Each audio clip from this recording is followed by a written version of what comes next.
In the last episode, our passage was eventful and lots of things broke. It was time to start fixing. First of all, the slipped steering quadrant. Using the powers of deductivity, I've worked out that our quadrant, that's this bit, has slipped down about 1.5 centimetres. Look at this. We'll do some deducting. And can you see? I don't know how close we can get here, but can you see the old grease line?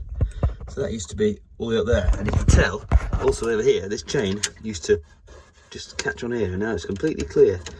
And also the third bit of deductivity evidence is the height of the cable here, there, running off to the side, is now going uphill. Whereas I know when we put that quadrant in, I did it with Andy before I put the autopilot, I did put that quadrant in on the hard back in Haling Island years ago. I know that was square. I know the cables ran off the pulleys straight onto the quadrant, completely square, and now they're going very slightly in an angular way.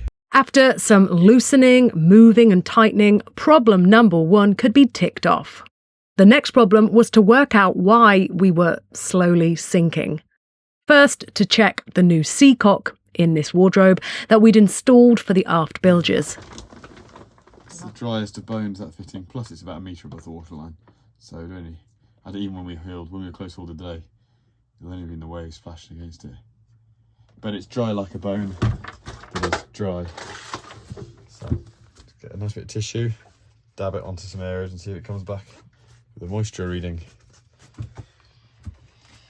And then to check the other bilges. They were all as they should be, so back to the thinking board. We're quite often guilty of treating Esperance more like a house than a boat. But in this instance, we've taken the initiative to get the salt water out of our house, just in case our house has a sinking problem. Kelly's currently emptying the water from one half of the bilge to the other half where the pump is. My most likely scenario is the rudder stock there, when we were sailing close hauled, was twisting under load. So I did Kelly a quick sketch last night to explain what this compression gland thing is. I just took a photo of it. That's it. Ooh. But basically, right, what's going on is, where are my fingers? There we go. That's the hull of the boat here. This is the gland. This is the rudder stock, and then there's these little square things I've drawn here. Basically, some like rope with a load of grease, and then you tighten up those bolts either side, that thing compresses down, and this becomes like a gasket, like a rubber gasket, but instead it's rope with grease in it, and that squashes against the rudder stock, the shaft thingamajig, and stops water getting in from underneath. So that's what's going on here. So I've just tightened up those bolts,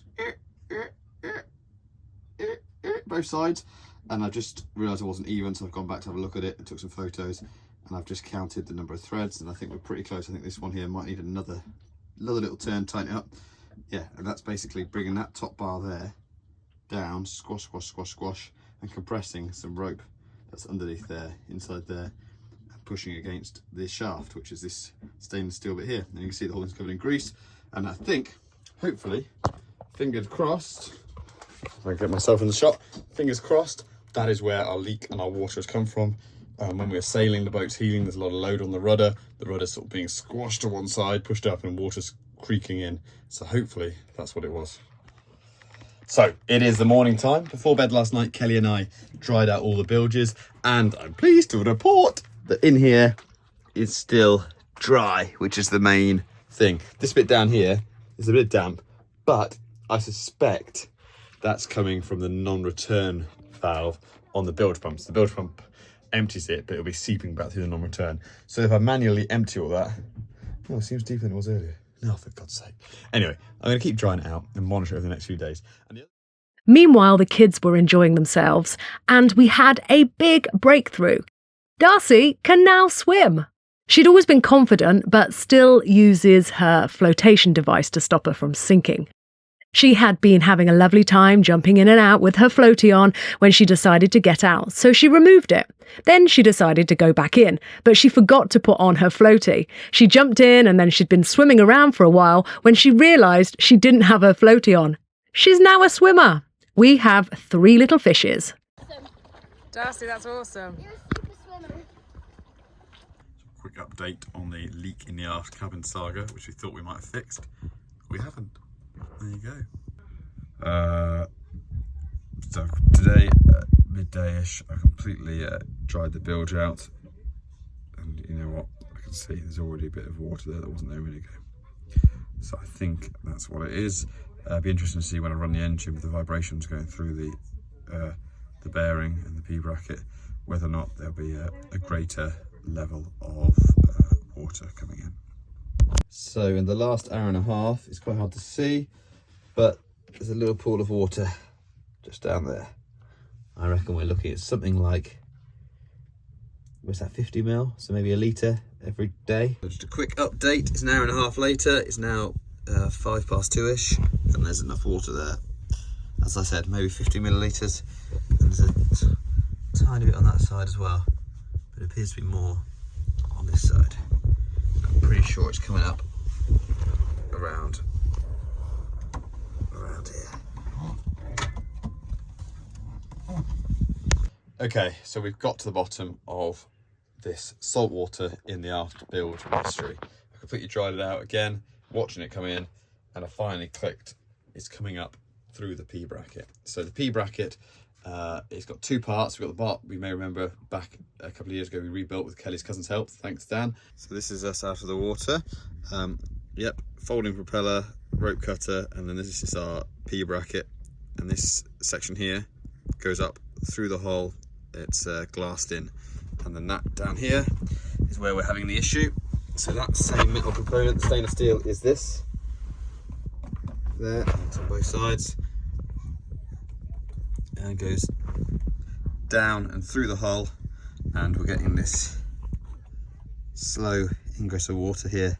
So a month ago we got a big fishing pot wrapped around the boat, and yeah, we were going 6 knots and the boat went almost to a stop and then burst back into life. The rope cutter cut through it, ripped that up, and apart from just a quick check and everything seemed okay, didn't think much more about it, and just congratulated ourselves on spending £800 on an incredibly good Gator rope cutter, going, well, that was well worth the money, because we could have been in a big pickle. We were quite close to shore if we got caught and couldn't get released. So the rope cutter did the job, but it appears we've also put strain on the P-bracket. That's the only explanation. It all makes sense now, because this P-bracket's been fine for the life of the boat, and then suddenly it's not.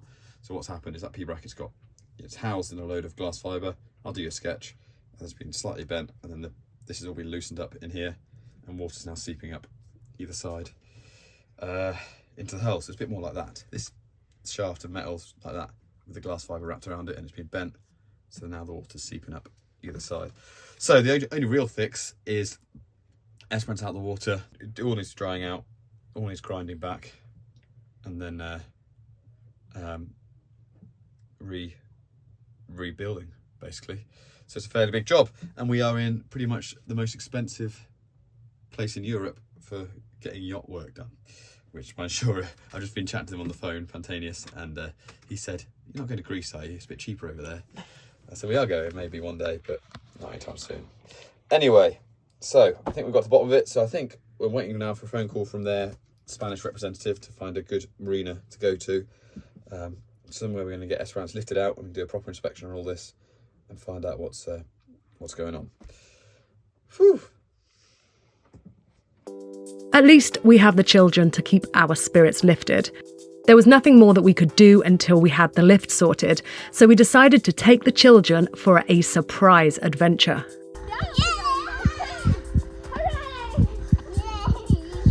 Park run. We don't get to do this kind of thing very often, as we have to live very frugally.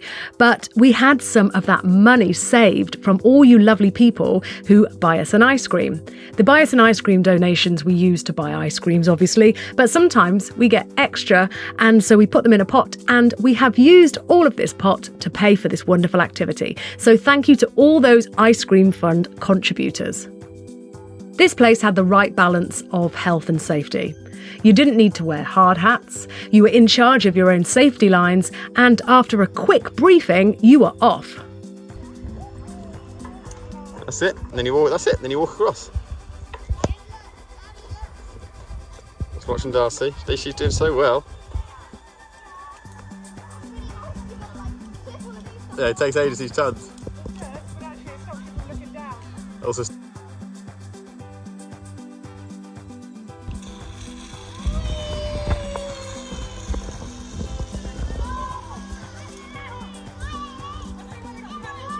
Yeah.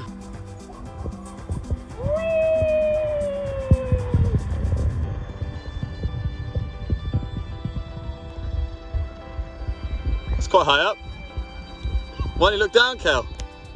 Take a look below you. Look under you, Kel. Look, if you fell down, it'd really hurt.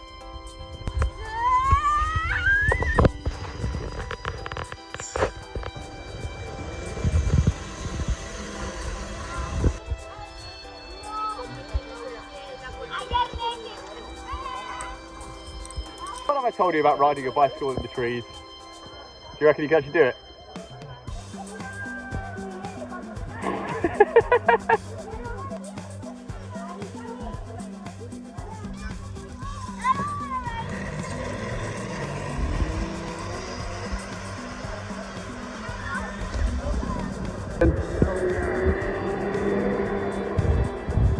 Sweet, I'm so proud of you. You did so well today.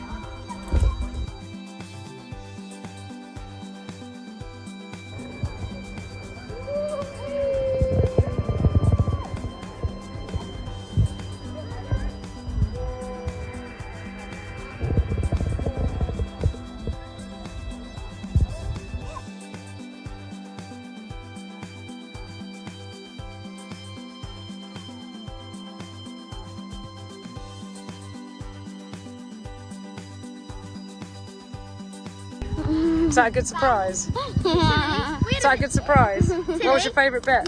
The anchor zip line. There's even like a skateboard and you had to try and skate across wires. Wow. There's like a bunch of good stuff there. Some of them are bad, some of them are good. But the main best thing was this one zip line and it had like cushions at the end. It was like massive. And it was just like, whoop.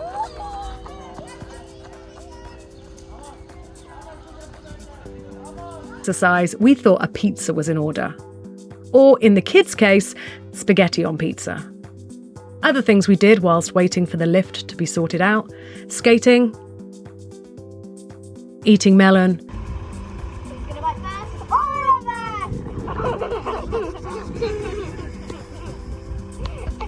making basket storage,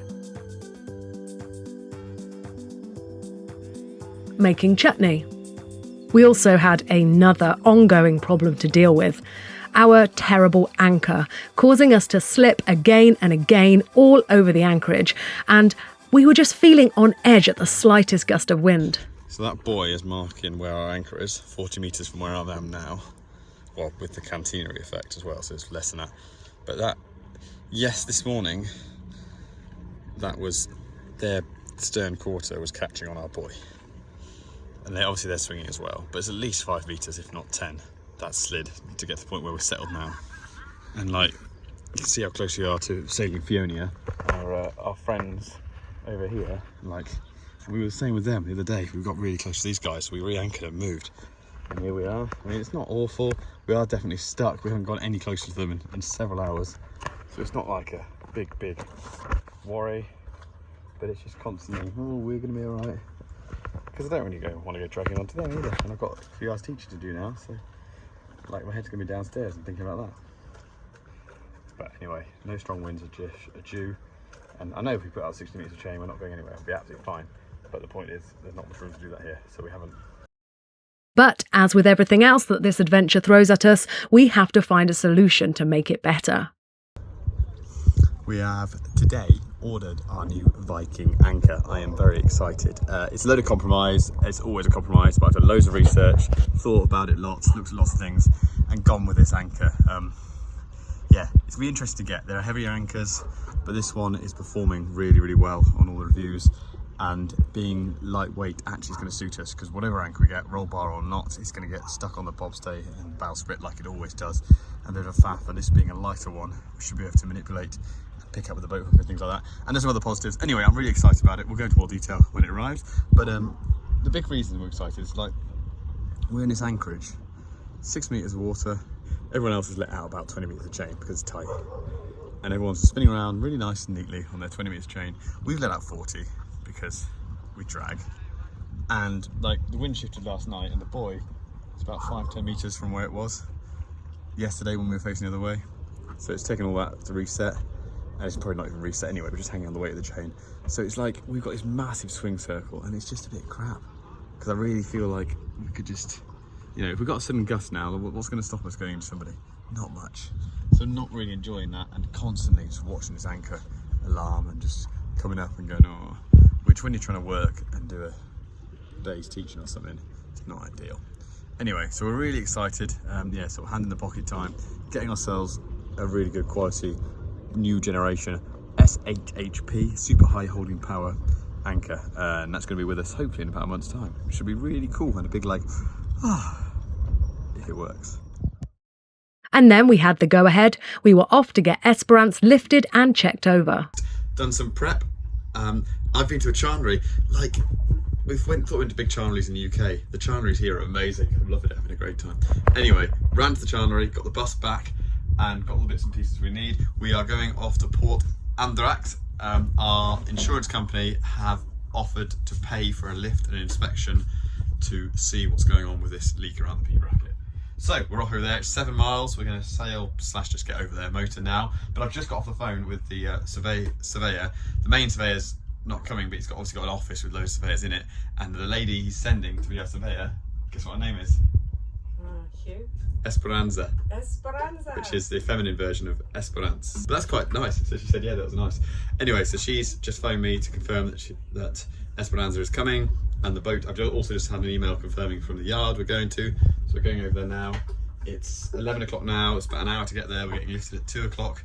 And also what I've done has been a bit cheeky, but I've got some bits in the chandlery. I've spent €100 on bits and pieces, because whilst we're out the water, we're only out the water for an hour, but I'm going to be doing as much as I can to the boat in that hour to try and optimise a bit of boat maintenance, possibly trying to get the propeller, both the bow thruster and the main one, clean. Secondary job is, I've got a list of jobs, it's fine. I've basically made a big list of 5 jobs, and I'm going to work through them in priority order with every moment spare I possibly can, and then put off another lift as long as possible. Regarding the actual damage to the P-bracket itself, I'm feeling quite optimistic. I had a really good chat to Chris, the guy with another boat family, but he also helped me with the, you remember the thing under the floor down there? Anyway, what's it called? The gearbox. Anyway, he also gave me some advice about this and basically said it's not a boat sinking problem and not to panic too much, and he thinks there's a fairly simple fix which involves a tube of sealant, which I've also bought on my list. But we shall see. But the only thing is, the surveyor today, Esperanza, hopefully she'll be able to tell us if there's any serious structural damage. My hope is there's not. Hopefully there's no serious cracks in the laminate, and the actual structure of the boat is sound and safe, and therefore we don't need to worry too much. And this idea of just bunging some silicone on it in a proper, like, marine safe type way will be the solution that we need. Okay? Good. Off we went. It was a bumpy old passage, quite windy, but on the nose. We arrived at the marina in good time, and they sent us away as they weren't ready for us yet. And back again. They've called us, and we're going to go straight to the hoist. Yep, the wind was blowing us on. The manoeuvring space was tight. Yeah. It's quite tricky conditions.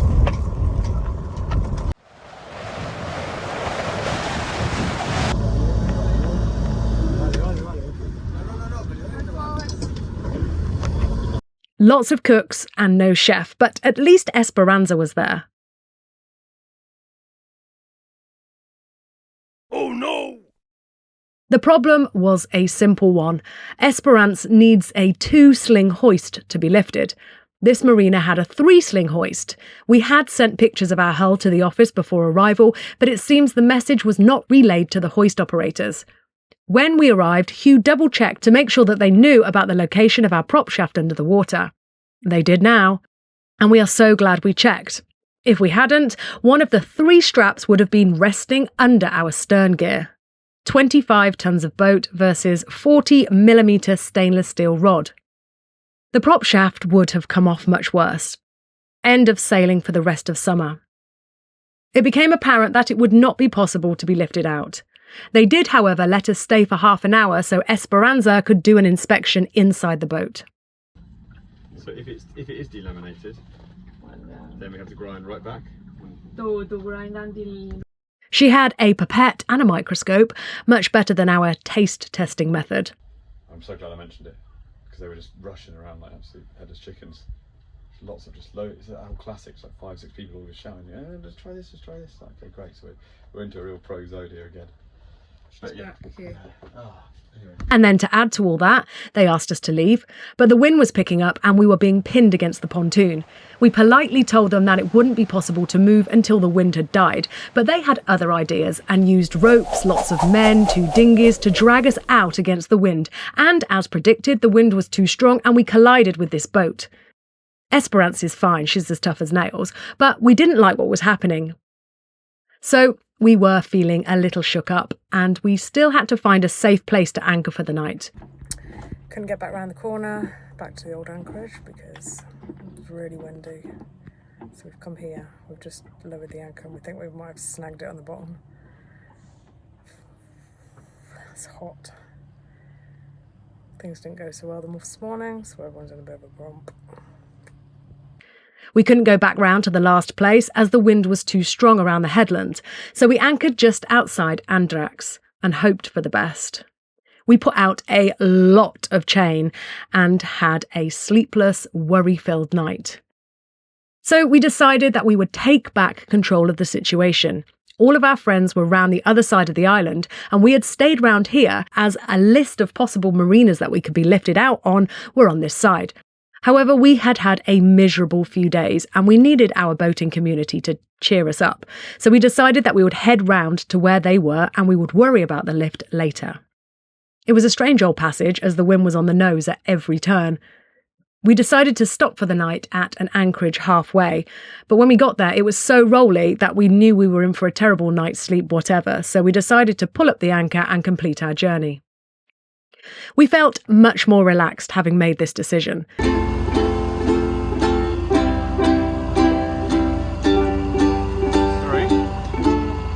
However, later on, rounding the headland, we got caught out by a 2-metre swell.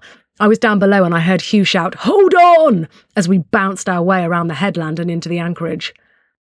This was the state of the place when we finally anchored. This egg looks to be in better shape than the other ones. That was the one I picked up.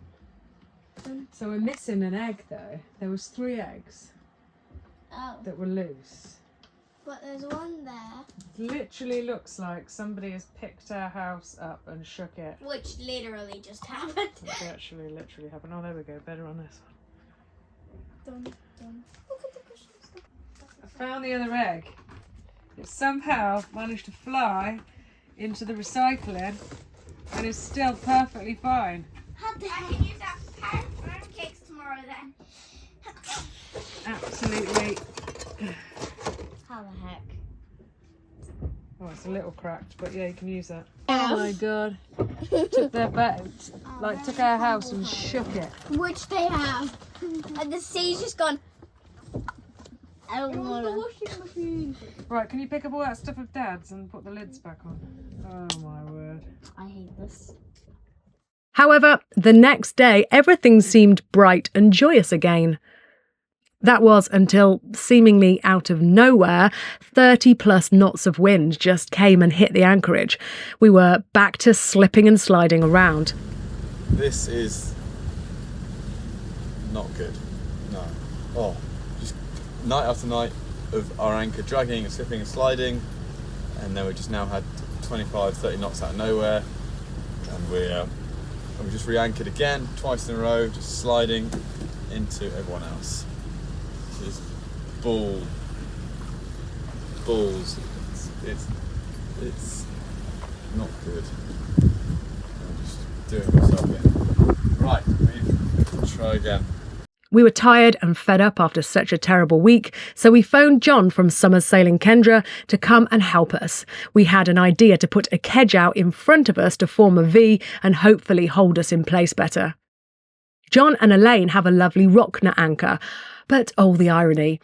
He dinged over to help us, and then we noticed that his boat was dragging. I think I said, John, I think Kendra's going somewhere. He had to bomb back in his dinghy, but fortunately Elaine was on it and narrowly avoided hitting the boat next to them. Proof that even the best of anchors could slip in these conditions. We persisted with our plan and managed to put out our kedge, and stayed where we were, so it proved it was quite a useful thing to do. We can't wait to get our new anchor. Luckily our anchor alarm worked and we were on it. The reason we're on it is because we are well practiced. How many times have we dragged now? In the last 24 hours, you mean? Christ on a friggin' bike. We just stumble from one disaster to another. Like, our bait is breaking all around us. We're absolutely exhausted. It's supposed to be going to work in tomorrow. So, we anchor dragged. Yep. We tried to reset it, started dragging again. I phoned John saying, tell you what, can you grab your dinghy? We'll lay out our kedge with your dinghy. He was over here helping us. His boat started to drag. Luckily Elaine was on it like Sonic. Yes, Elaine absolutely nailed it. She did the recovery there brilliantly. John just shot off in a dinghy as fast as he could. He was like, flip, that's what he said. He said flip, I think. Anyway, Flippity flop. he's over there now, somewhere. But yeah, looking forward to getting a new anchor. But it's quite cool. We actually did a really good job of laying out the V. So we got the second anchor out at the front on a rope rather than chain. But actually we did it properly rather than using dinghy. I don't know why I didn't think of this. I was phoning John in my worry. But we just motored forward, again on top of the chamber arm onto the side of it, dropped it, and we've now got a lovely V in front of us. And I can put all my weight into that. Spice Girls V. Yeah, Spice Girls V. Anyway, the point is, life's hard.